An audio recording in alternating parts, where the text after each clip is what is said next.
Greetings. My name is Kathy Hicks, and I'm the president of the Arlington Historical Society.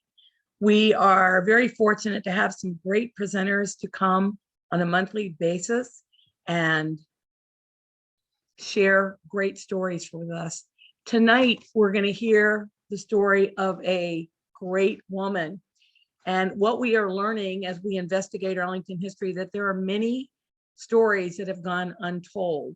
And we are working hard, and I'm using tonight with this lecture that we're having on Selina Gray to announce that we have begun a new project that we are doing in collaboration with the Black Heritage Museum of Arlington. And that project has to do with memorializing the enslaved in Arlington. So a little background, Tim Aiken, who's a local Arlingtonian in the Glen Carlin area, had read an article by Michelle Norris in which she proposed marking the locations where slavery occurred in a specific location by putting stones there. And so we know that this is also something that German citizens have done to kind of bear witness to what happened in Germany during World War II. And the stones often provide the names of the people that they want to memorialize, and maybe takes them to a website where they can learn a little bit more. So we are launching that project in Arlington. We have a team of researchers, and what they are doing is they're trying to find names and as much history as possible of the enslaved that were somewhere in Arlington, or what was then Alexandria, but the Arlington County. And what we're doing is we're going to be getting involved. We've also collaborated with Arlington Public Schools, and they are going to be writing curriculum, and they are going to be helping to do some of the research and helping to design the memorial. And our goal is to develop a website where people that might see these stones in the community commemorating the stories of these enslaved of Arlington, and that it would take them to a website to learn a little bit more about what happened. And that is a way that we can honor a history that many of us do not know a lot about. So we are looking forward to mapping their locations and making them available for Arlingtonians to learn about this part of our history. When you got in the waiting room, I did share a link. And if you are in person tonight, there was a handout at the table. If you didn't get one coming in, you can get one on the way out that gives you more information and who to contact. Our lead person that's leading the project, Jessica Kaplan for AHS, and then Scott Taylor's contact information, who is the lead for the Black Heritage Museum of Arlington. We're really looking forward to uncovering more stories because we know there are many out there that still need to be told. And with that, I'm going to turn it over to Annette Bembo, who is going to introduce our great speaker tonight. Thank you, Annette, and thank you all for coming, both virtually and in person. Thank you, Kathy. Again, my name is Annette Benbow, and I'm with the Arlington Historical Society, and we're here at Marymount University in the library auditorium. I'd like to introduce our speaker tonight. This is John McNair. He is the park historian at Arlington County's Fort C.F. Smith Park. He's responsible for educational programming across various historic sites within the Arlington County Park system. He has a BA in history from the University of Mary Washington, so it is possible that one of your professors will hear you tonight. And an MA in history from George Mason University. Ditto. Okay, he began his career in public history as an intern for the National Park Service at the Fredericksburg and Spotsylvania National Military Park, and has since worked as a certified interpretive guide for the Fairfax County Park Authority and the Arlington County Department of Parks and Recreation. He was selected to give the keynote speech at the dedication of the newly named Selina Gray Square in 2020. And we know it happened in 2020. So, John, thank you so much for coming today. I really appreciate it. And we're looking forward to a great speech. Thanks.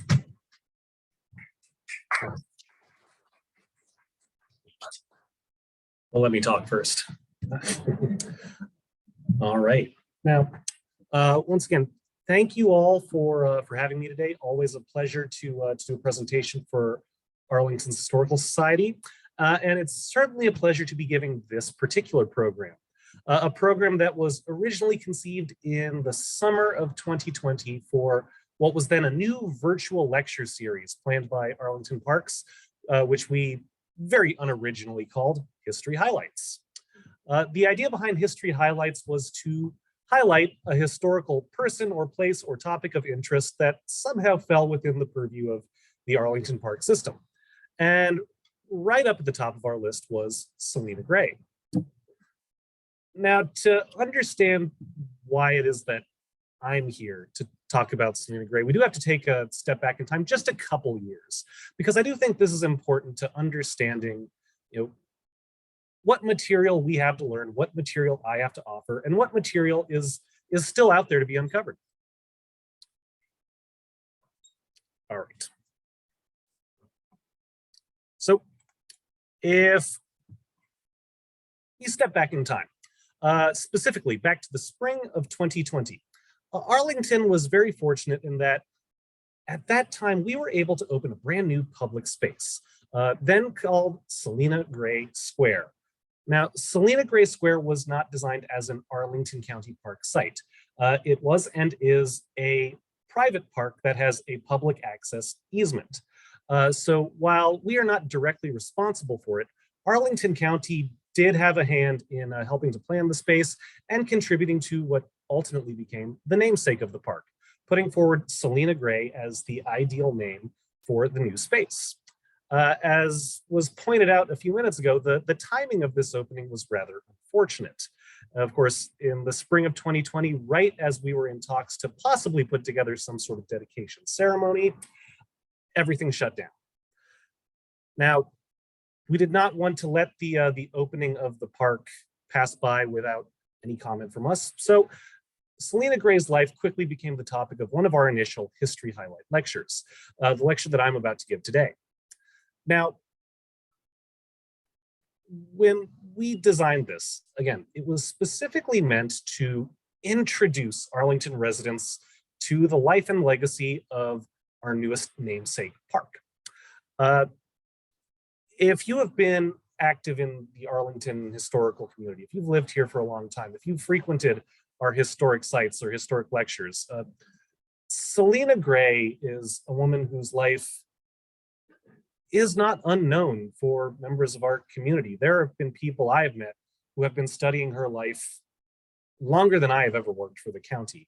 People who have worked for government institutions, people who have worked for private institutions, and even the descendants of the Gray family who are still active in our area today. So I want this program to stand not as a definitive history of Selina Gray's life. Rather, this is an introduction. It is intended to highlight a defining Arlington legacy and hopefully to inspire further research and exploration. One that I certainly hope the people in the audience today or at their computers right now will take us up on and continue the journey. I can say that in the time since we offered this program initially in about June of 2020, it has changed with just about every retelling, in part because there's always something new to learn. And I don't think I've ever offered this presentation the same way twice. So hopefully today we will get a more complete version, but again, it is by no means the end version.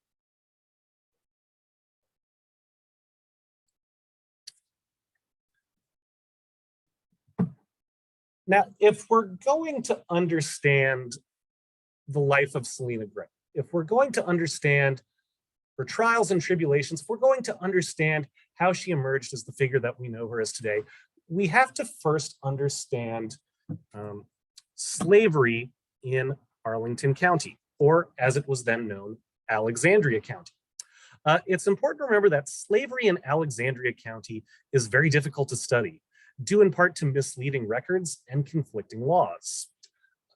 As a public historian for Arlington County Parks, a question that I am often asked on tours relating to the American Civil War or the periods thereabout. One of the questions that I'm most frequently asked is, how many enslaved people lived in Arlington? And the simple answer to that is, I don't know. For a variety of reasons, slavery in Arlington is very difficult to track, which makes the project that Arlington Historical is now a part of a very important one. You see, it's important to remember that when Arlington County is first laid out on a map, it is not Arlington County, Virginia. It is Alexandria County, District of Columbia. So if you were to look at census records from Alexandria County from the moment it was conceived, you very quickly run into a problem. Census records do not necessarily differentiate between who is living in the city of Washington and the city of Alexandria, because they are both District of Columbia residents. Similarly, there is not a clear distinction between people who live in the city of Alexandria or the county of Alexandria. And more often than not, you could have people who fill in both roles. So you could have a property in Alexandria County with a high number of enslaved persons who are held in slavery by someone who lives in Georgetown, District of Columbia.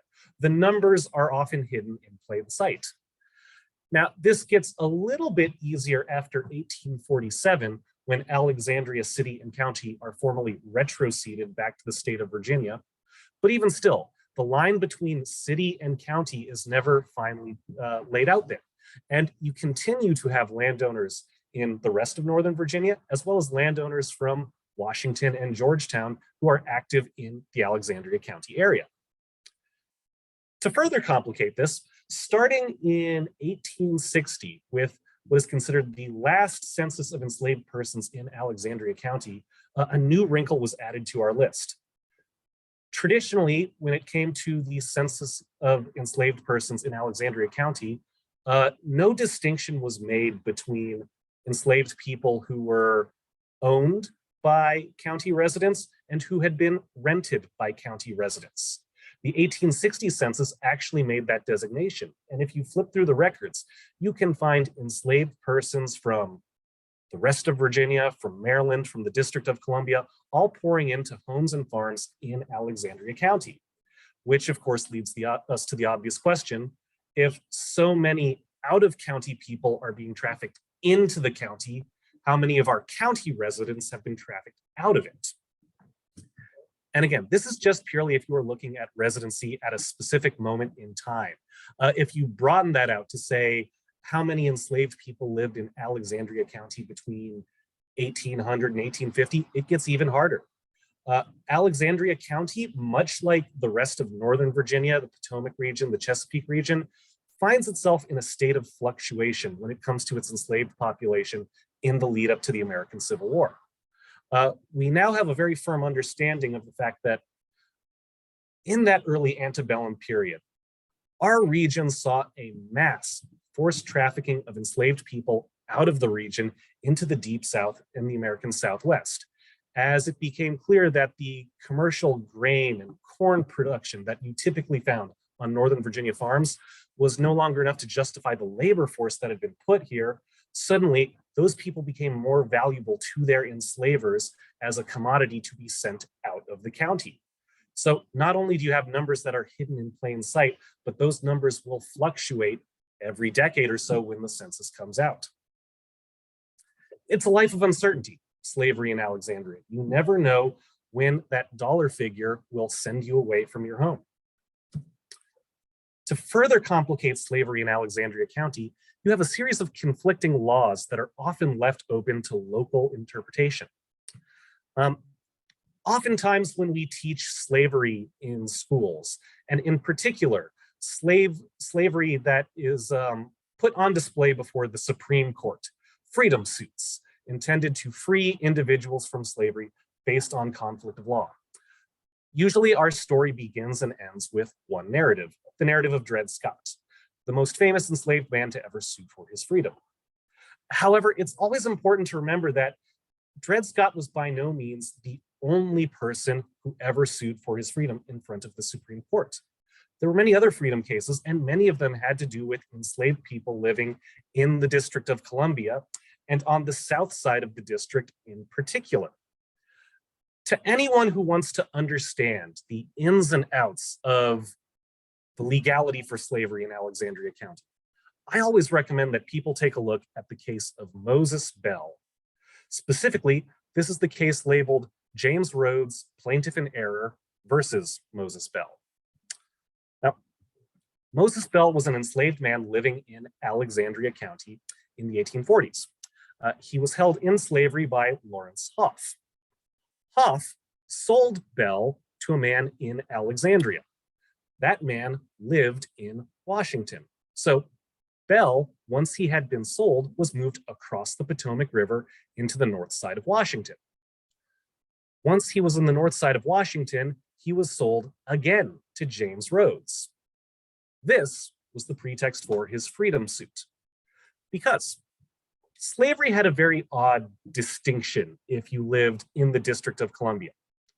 When the District of Columbia was first laid out, it included land in slaveholding Maryland and in slaveholding Virginia. Alexandria and Georgetown were both settlements that already existed and already had enslaved labor.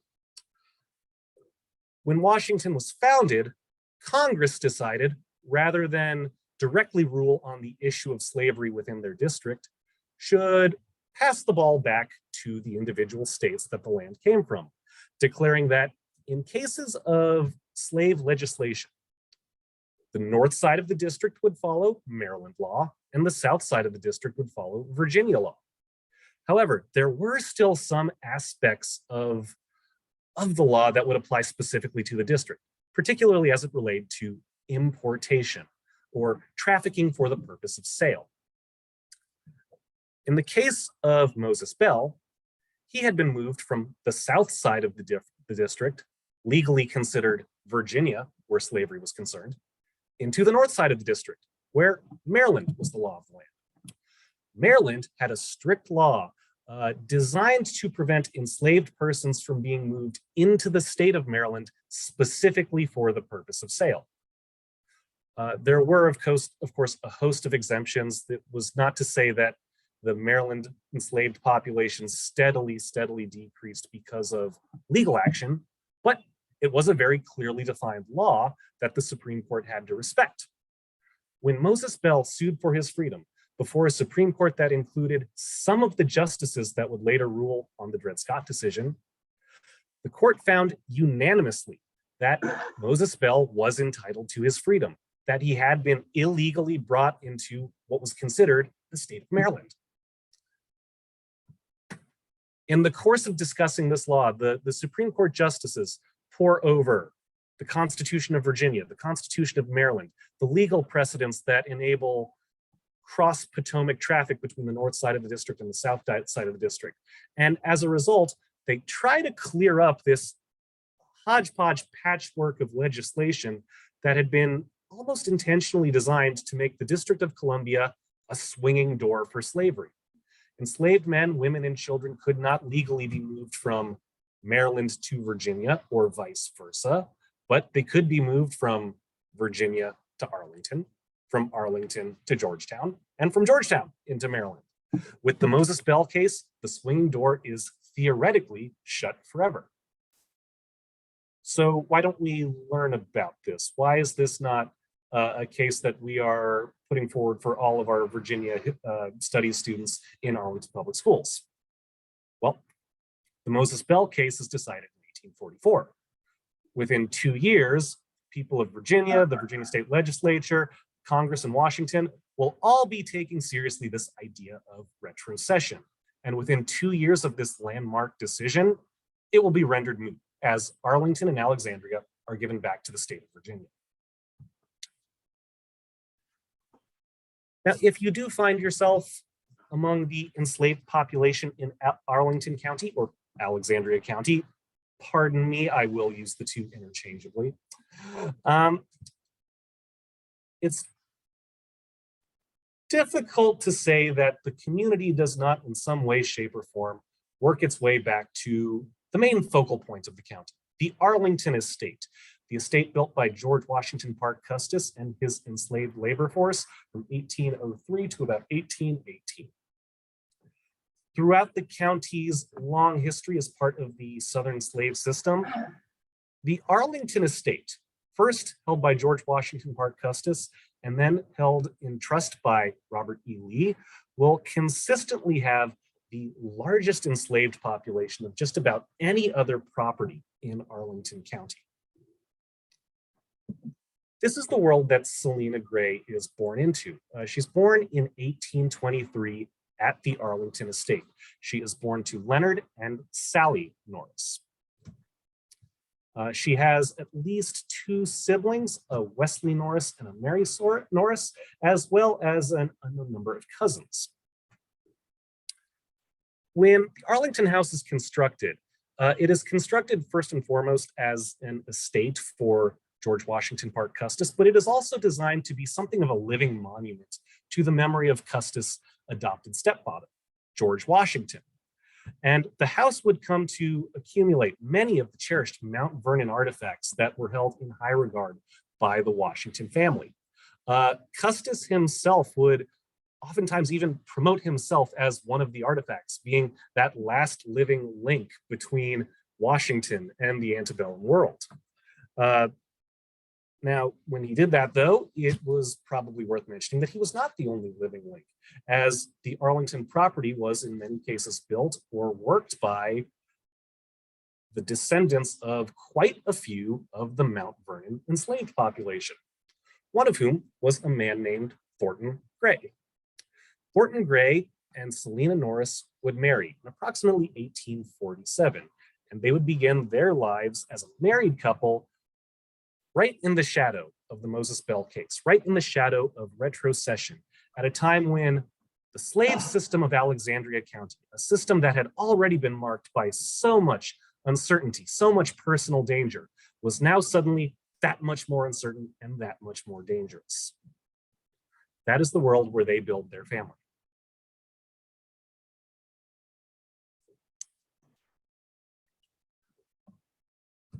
Now, the story of the Grays and the story of the Lees is one that in time we have really not, as historians, been able to completely divorce from one another. Their relationship with one another has been characterized in a lot of different ways, sometimes limiting itself to cordiality, sometimes going as far as to express a relationship of outright affection and friendship. As historians, we have to watch this kind of characterization. A few things that we always have to remember when trying to decipher the nature of the relationship between the Grays and the Lees. First thing to remember is that the Grays held positions of trust at Arlington, which carried many benefits. Thornton Gray was something of a site handyman. He was listed as responsible for the house, for the horses that were held at Arlington, as well as for some of the other equipment. Selina, on the other hand, was the head housekeeper at Arlington and was actually the personal maid of Mary Custis. In the years that would follow the life of enslavement at Arlington House, the Gray family would frequently be sought out for stories about life in Arlington. Beginning in the 1920s, when the National Park Service will start trying to interpret the house. Some of the Gray's surviving children will be some of the people whose testimonials about life at Arlington will form the basis for that early site interpretation. And when you listen to their memories, in many cases, what they provide are the happy memories. Polite interactions with the Lees. The children will even recall playing in the house with some of the younger Lee children. Now, in this case, it is something that is clearly left up to a sense of nostalgia, but also to the pointed dictation of the interviewer, who are looking for stories of the Lee household and not necessarily the enslaved people who live there as well. Of course, this sort of rhetoric isn't limited to the 1920s or later. You even see this as early as the 1860s. A few years ago, a case of letters were discovered attached to the Lee family, at least one of which was written by Selina to Mary Custis Lee. A letter that supposedly showed great sympathy for her, and actually expressed a desire that someday maybe she would be able to come back home. This being at a time when the Lees have long since left the Arlington house and were never coming back. So again, if you look at those moments in isolation, if you try to separate the context from the statements, it would appear that you have two families that have something of a respect for one another. This comes to a head with the anecdote of the Gray marriage, in which Thornton Gray and Selina Norris are married in the parlor of Arlington House, a marriage that is witnessed by an Episcopal minister, supposedly at the direction of Mary Custis Lee, and which is occurring in the very same room that Mary and her husband, Robert E. Lee, were married in 1831. But there is another side to all of this. While we're remembering this, it's always important to remember that while the families might appear close, power gap between them is enormous. That cannot be understated. We've talked a lot about the uncertainty of enslaved life in Alexandria County, at least during the lifetime of George Washington Parke Custis. But the power gap is going to widen even further after the death of Custis, when his estate is now directly managed by Robert E. Lee. George Washington Parke Custis will die in 1857, and in his will, he will stipulate that the enslaved people of Arlington will be entitled to their freedom no later than 5 years after his death. This is going to cause something of a publicity scandal in newspapers, wherein stories quickly start to spread that on his deathbed, George Washington Parke Custis had revised the will, saying all of his enslaved persons will be entitled to freedom upon his death. And it falls to Robert E. Lee, the executor of his estate, to refute those claims in the newspapers, to refute them in the court, and to keep everyone enslaved until that 5-year term is ended. It is in this wake that we have one of the more infamous moments of Robert E. Lee's tenure as the executor of the Custis estate. That is the story of the Norris escape. In 1857, two of Selina's siblings, Mary Norris and Wesley Norris, as well as their cousin, George Parks, will attempt an escape from Arlington. They will make it as far as Maryland with the intention of escaping into Pennsylvania. However, they are captured and quickly brought back to Arlington. Almost as soon as they are captured, articles, particularly in northern newspapers, will start to tell a gruesome story about what was subject to the Norris siblings after they were captured. These accounts are further expressed after the American Civil War in 1866, whereby Wesley Norris would assert that after they were captured, they were brought back to Arlington, and all three of them, Wesley, George, and Mary, were subject to 39 lashes, some at the hands of the local constable and some at the hands of Robert E. Lee himself. This is a very controversial story. It is a story that Robert E. Lee historians have had to grapple with for decades and decades and decades at this point. For the longest time, the process of the historian was to either refute it or ignore it. This was a story that many people tried to keep down. Now today, this is a story that the National Park Service at Arlington House will actually promote. If you go to their website, it is something that they will point out. And today we are much more inclined to believe the Norris narrative than, say, the Lee narrative that came afterwards. In 1866, after the story was republished in the newspapers, Robert E. Lee would publicly denounce it, saying that it was not true. However, in 1859, when the story first broke, his response was slightly different. Following the failed escape attempt, Wesley, Mary, and George were all sent south to be rented out to a Southern Virginia plantation. Robert E. Lee wrote about this in a letter to his son, George Washington Custis Lee. In the letter, dated 2nd July, 1859, he explained that this was part of a growing trend, that they were following about 4 other enslaved people who he had already sent to other Southern lands for rented labor. He makes a mention of how he is being treated unfairly by the New York Tribune, but he doesn't say that they're lying. He doesn't say that they have mischaracterized the story. What he says is that they do not appreciate the legacy your grandfather has left me. They don't appreciate the work I'm doing, how hard my job is. He does not deny the allegation and seems to cast himself as the victim in this interaction. Again, this is not enough for the historical burden of proof. We cannot say for certain which narrative is correct, but it is important to remember that this is a moment in time at the Arlington plantation in which 3 of Selina's relatives, 2 of them, her siblings, are captured in an escape, are subject to punishment, and are trafficked further southwards. Historians have focused on Robert E. Lee's role in all of this. But as a historian, I tend to wonder more about Selina. This was at a time when she was the head housekeeper at the Arlington estate, when she was raising a family that would grow to include 8 children and 1 husband, all of whom got to remain in Arlington.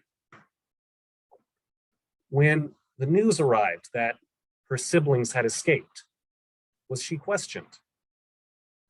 When they were brought back, did she see them before they were subject to punishment? Did she get to see them after punishment was administered and before they were sent south, possibly for the last time? It's a terrifying moment, a moment for any person. And it's a moment that should remind us just how precarious the Gray position is, no matter how trusted they may be by the Lee family. At the end of the day, Selina and her family are completely subject to the Lees in a legal sense. In spite of all this, Selina Gray manages to put herself in a position where she is the head housekeeper of the most famous estate in the entirety of the county. She is able to preserve a family of 10 without separations throughout the legacy of slavery that she has to live in. If the story of Selina Gray ended there, the story of a woman who raised and defended a family in the wake of those odds, that alone would make her worthy of public remembrance. But that is not where the Selina Gray story ends. For most of us, that's just the prologue. Selina Gray's stepping onto the public stage for many of us will occur during the American Civil War. Now, to keep some of the dates clear, I've put together a little timeline for us. This is more for me than for you, so I can keep track of my own narrative. But if there's a moment in time where things really start to change for the Grays, it would begin on May 16th, 1861, the moment that the Lees leave Arlington. A convention down in Richmond, Virginia, had formally approved the state's Ordinance of Secession on April 17th, 1861. Again, for many of us who go to school in Arlington, for many of us who learn about secession here in the state of Virginia, April 17th is often given as the date where our state seceded. However, there's a very glaring asterisk by that April 17 date. The asterisk being that secession would not legally go into effect if it was not approved by a popular vote of the people of Virginia, a vote that would take place on May 23rd, 1861. So it's important to remember that there's this weird month-long period in the state of Virginia where a lot of people believe the state is going to secede. A lot of people believe the state is going to join the Confederacy, but legally it hasn't done it yet. It is in this atmosphere that Robert E. Lee will resign from the United States Army and bring his family south to Richmond. When they leave, they famously entrust Selina with the keys to the Arlington estate. Again, this is one of those moments where historians like to build it up. They like to say, due to their loving relationship, their affectionate bond, Mary Custis Lee could trust no one but Selina Gray with these keys. And in truth, that there could be something to that story, but it is not a unique story in Alexandria, and one that does not always carry with it that level of affection. I often point out the story of Hagar Randall. Hagar Randall was also an enslaved woman from Alexandria County, enslaved by the Powell family of South Alexandria County. Much like the Lees, the Powells travel south after the Ordinance of Secession vote, and like the Lees, they entrust the keys to their house with their housekeeper, Hagar Randall.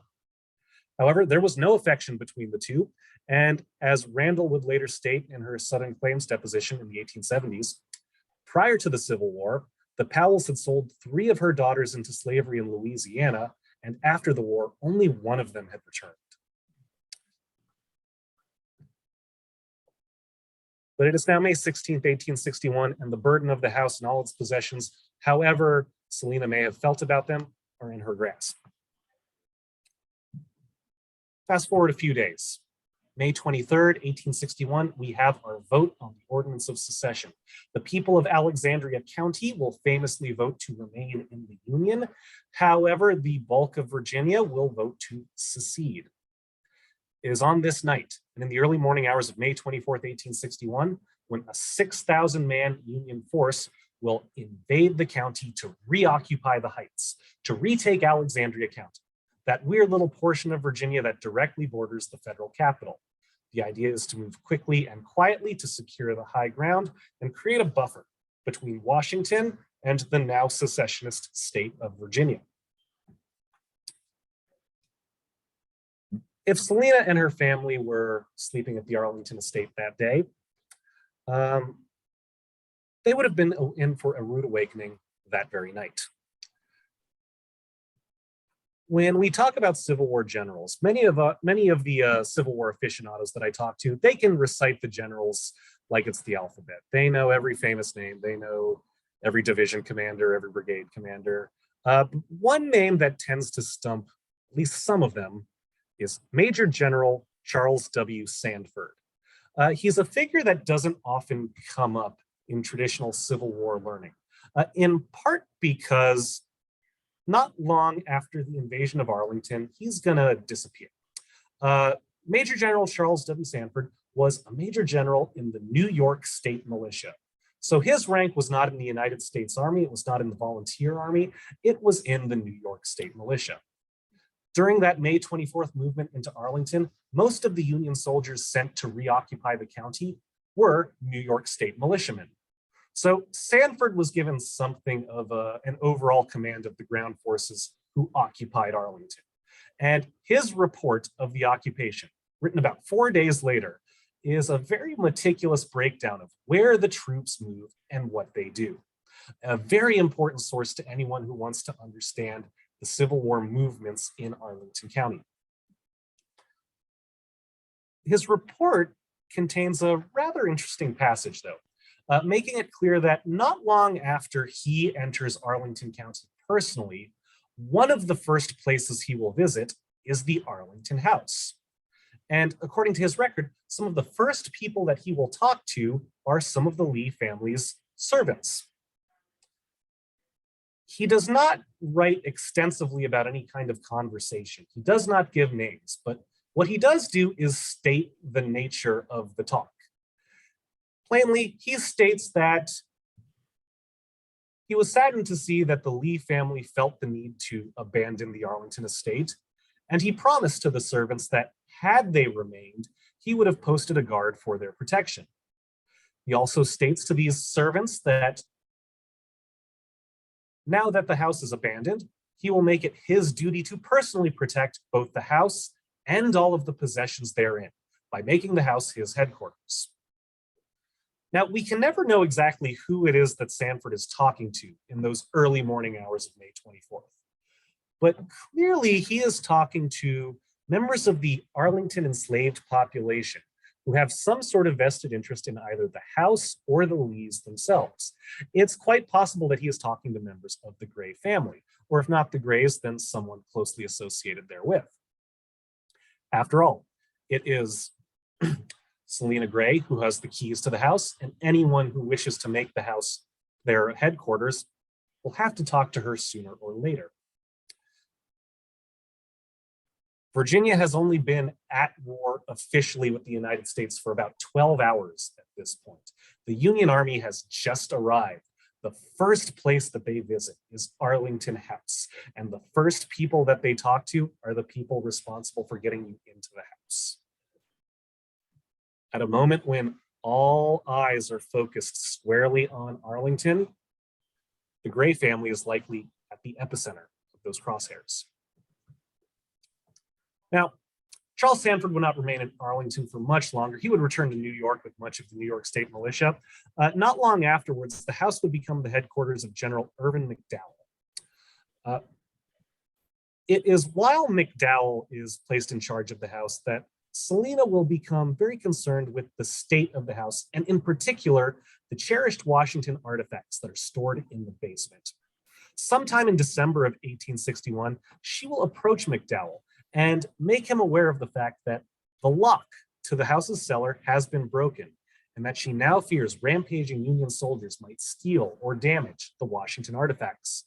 It is at this moment that she formally entrusts those artifacts to the Union Army. McDowell will take possession of the Washington artifacts in late December, and by early January of 1862, they will begin the steady process of moving them from the Arlington House into Washington, where they will soon be placed on display in the Patent Office, the place where they will be kept for the next 40 years. So just like that, in the first few months of the war, Selina Gray has not only negotiated the formal surrender of the Arlington House, but also the artifacts connected to the nation's founding father. These moves ensure that both the House and the Washington artifacts will be preserved through the end of the war.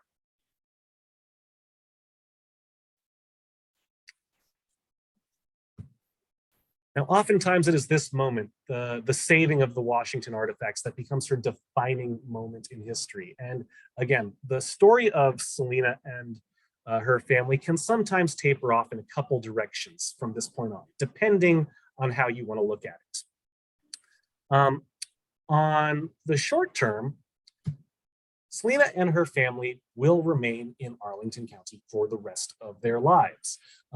As a new community, Freedman's Village, grows on the Arlington grounds, and as the pre-existing free community of Green Valley starts to grow as a result of that as well, the Gray family will emerge as community leaders to both areas.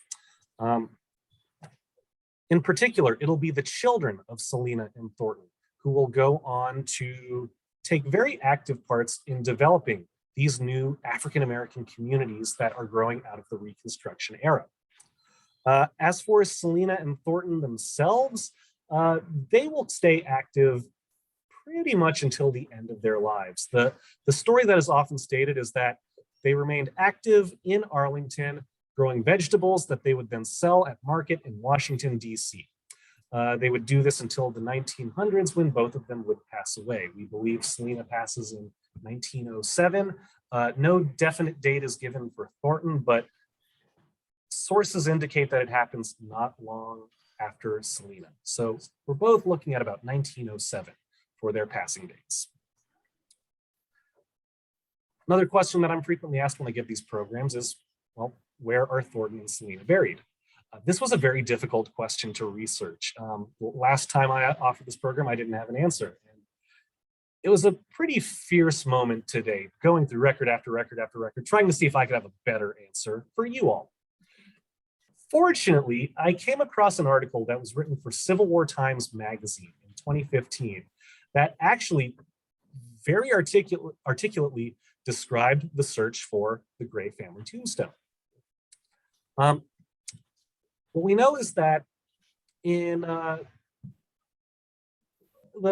1960s, let's say, in the 1960s, a cemetery off of Columbia Pike was being relocated. If you're familiar with the location of the Sheraton Hotel on Columbia Pike, that was once the site of an African-American cemetery. For the development to go into place, the developers had to agree to relocate many of the graves that were found therein. This was the same graveyard where several of the Gray family children were buried. And so in 1964, several of the Grays are moved to Coleman Cemetery, located at 1900 Collington Road in Fort Hunt, Virginia. So here you can find 3 of the Gray children. But if you go there, you will also find a headstone to Thornton and Selina, a headstone that was put up by one of the surviving Gray children at around the same time. Based on incomplete records, we aren't 100% sure if Thornton and Selina are buried in the Coleman Cemetery with their children, but that is where their final resting marker is located. And if anyone would like to visit it, that is going to be your best bet. Now, looking ahead, not just to the life they left behind, but the life that grows out of their place in Arlington, you have a couple other locations that have their memory firmly entrenched into it. Of course, if you're going to give a talk on the Gray family, you can't do it without talking about the Harry Gray house, a house which I have stopped even trying to talk about, especially when I talk to the Arlington Historical Society, because I know there are quite a few members here who know much more about the house than I do. So if anyone has a question about the Harry Gray house after this presentation, I'm going to kick it back to someone else in the audience. I hope that's okay. But no, this brick-style townhome built circa 1881 by Selina's son, Harry, was placed on the local historic district on January 7th, 1984, and then later on the National Register of Historic Places on February 11th, 2004. It remains one of our endearing local history landmarks. It is now a privately owned house, as I understand it, but it does still have those historic designations. Now, if you want to step a little further back in time and see the legacy of the Grays in the Arlington estate during that peak period where they defined their reputation, managing the estate while the Union Army lived literally in their backyard, you would want to visit the Arlington House. Of course, the Arlington House is now one of the most enduring landmarks in Arlington County. It sees some of the highest visitation of any tourist location in our county or in our region. And recently, the house has undergone a bit of an interpretive change, now putting more emphasis on the enslaved life that existed at the property. There's a nice little exhibit now called Mrs. Gray's Chamber, which gives you some of the potted highlights of the life for Thornton, Selina, and their children, all presented in a space that their family would have occupied. A space big enough for 10, as I believe the sign reads. If you can't make it to Arlington House, or if you're just not sure if you can put in the time to go there, if there's anything at all preventing you from exploring this little historic nugget, the National Park Service has actually put in a nice little 360-degree picture of it on their website. So you can experience Mrs. Gray's chamber just from your desktop. But again, when we talk about Selina Gray on the national stage, when we talk about that accomplishment that will follow her perhaps more than any other, the saving of the Washington artifacts, for the legacy of that moment, you really need look no further than our museums and our historic sites. One of the most popular items from that collection, an item that has been on display long since it was saved, is George Washington's campaign tent.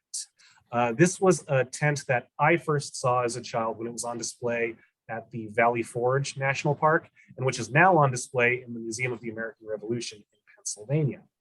So thanks to Selina Norris Gray's forethought, thanks to her ability to work with the Union Army, thanks to her dedication to preserving the legacy of George Washington long after the family that had originally taken on that moniker had left the United States, we now have artifacts connected to our preeminent founding father that can be experienced by people without ever coming to Mount Vernon, without ever coming to the state of Virginia.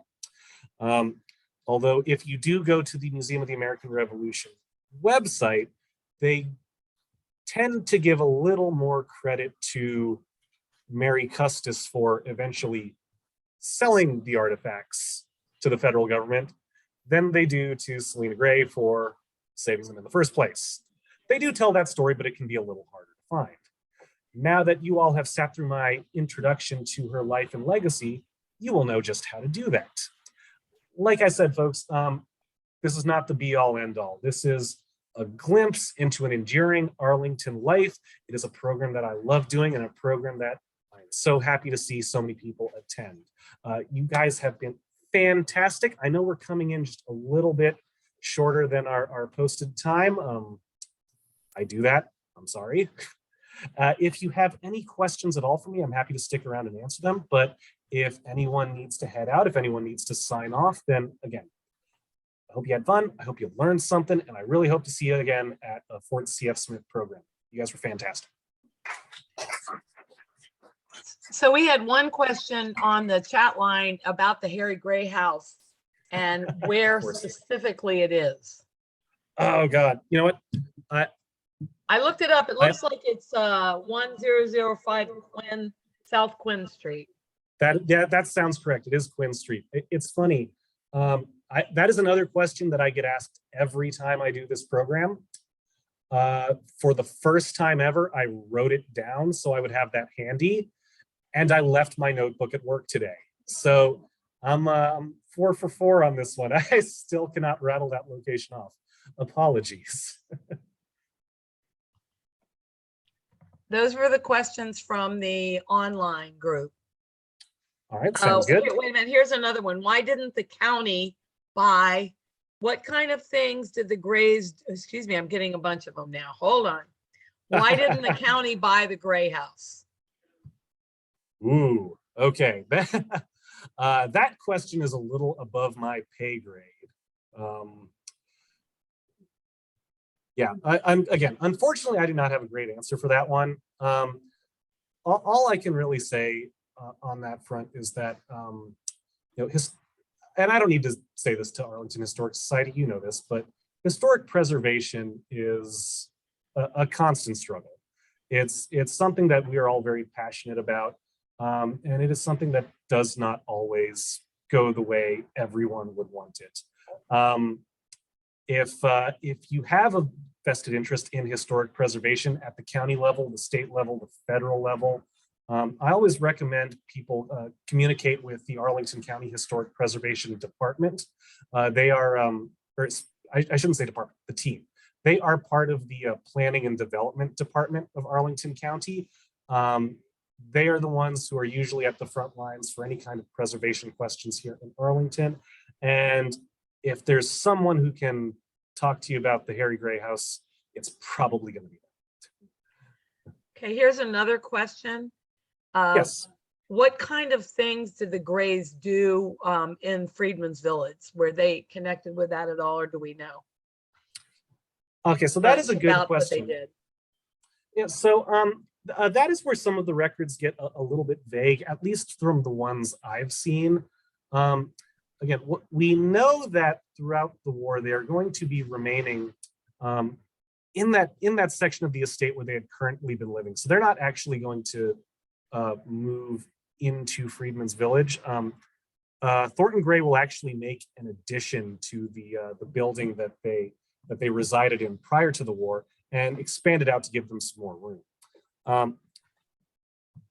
In Freedman's Village, what you typically see are interactions between the Union Army and the growing population of freedmen that's starting to accumulate there. And there is always overlap between the Arlington enslaved population and the Freedman Village population, because the two aren't always synonymous.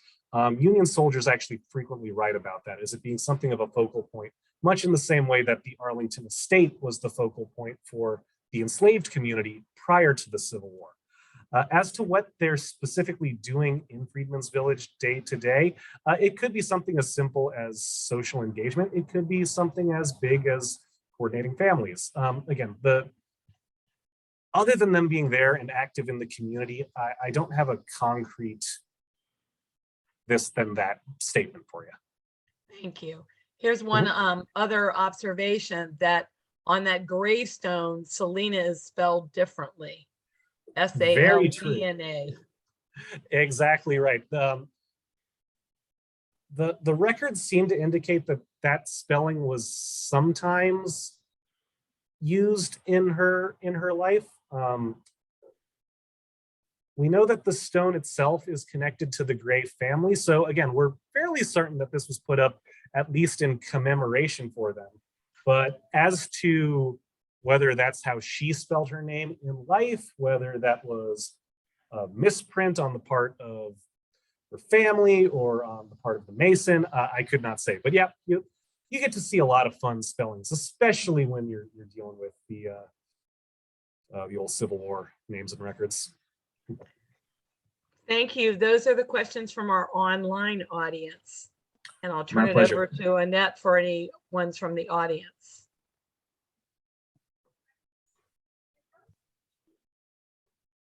Where are the Washington artifacts housed now? Who owns them, and are they all together, or what happened? Okay, so that's a very good question. The question was, what has become of the overall Washington artifacts? Because that we tend to abuse that term. We just say they saved the Washington artifacts, and that's kind of the end of it. Now, the Lee family, again, after lobbying to get them back, pretty much from the moment the Civil War ends, and over the next 40 years, they will eventually get some success. They will get a number of those artifacts back. And then one by one, they will sort of be sold or donated for one reason or another. Debts, things like that. So there isn't necessarily the unified collection that we would like. But we do know, just kind of from tracing the records, that the Washington campaign tent is part of that collection. I believe there are a few other pieces that are at the Museum of the American Revolution. I know some of them have made their way back to Mount Vernon.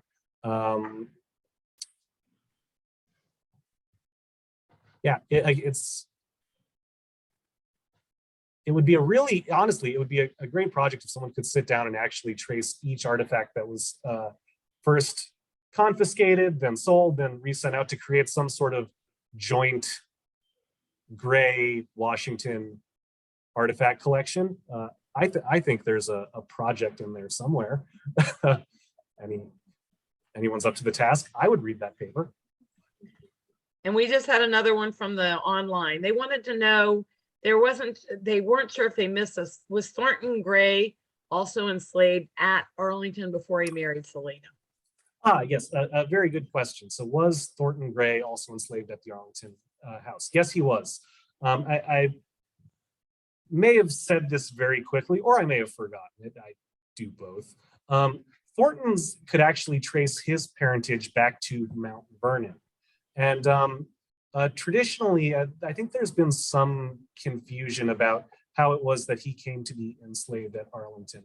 I know the Black Heritage Museum has a wonderful write-up of the Gray family that tries to rectify how exactly he came to Arlington. But all records of the time, write-ups that were made around the time of his death, all sort of recognize him as a descendant of the Mount Vernon enslaved population, also enslaved at Arlington House. Thank you. No problem. Yeah, could you talk a little bit about the education of Thornton and Selina in terms of reading and writing? Seems to be a mixed bag on the extent to which enslaved people were educated. Okay, so there, the question is about education of Selina and Thornton, and education in general for enslaved people in Virginia. Now, I have read that Mary Custis Lee did in some way, shape, or form practice some sort of education for certain enslaved people at Arlington. When I read that story, I did not see a specific mention of Selina or Thornton, so I can't comment on that one way or another. Now, one thing I will say in regards to that narrative, though, I've been a volunteer at historic houses. I visit historic houses on my day off. I've dragged my friends, my relatives, my dates on too many historic tours that I can count.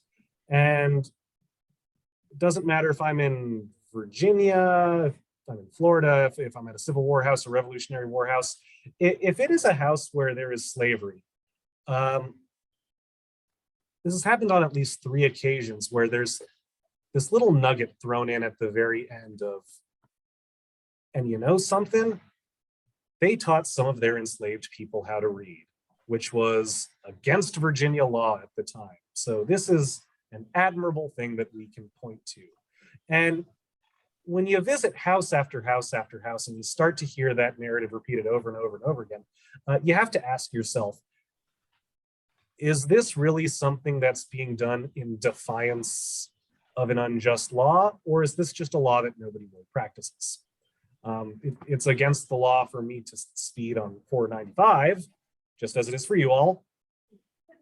None of us did that, right? Sorry, that's me being a little snarky there. It's a point, it's just sort of a point to come back around and say that while I do understand that sort of thing took place in Arlington, as it took place at other farms and plantations in Virginia,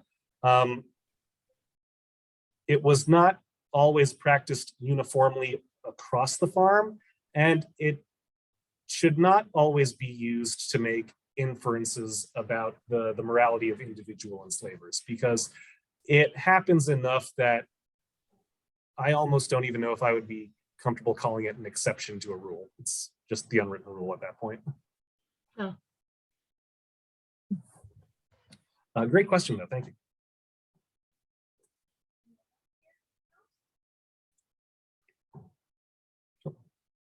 Back here. We have no more questions online, but people are saying thank you. Oh, excellent. Excellent. I think we've got one last question here. Okay. Oh, you're welcome.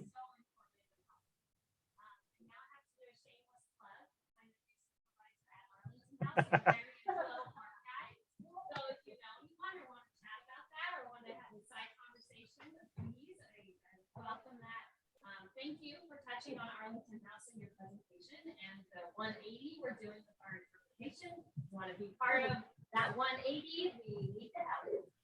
Yeah, I've got to say, from what I've read, from what I've seen, I have not been there since before the shutdown, but it looks like some really exciting things are happening at the Arlington House for new interpretation, and I can't wait to see it in person. I can plug too. Just a very informative talk. Thank you from the online. I'm getting comments, so really appreciate, it's very interesting, and also giving us some field trips that we can take to see, learn more. Yeah. Thank you so much. My pleasure. Thanks, everybody. Thank you. Have a good evening, all.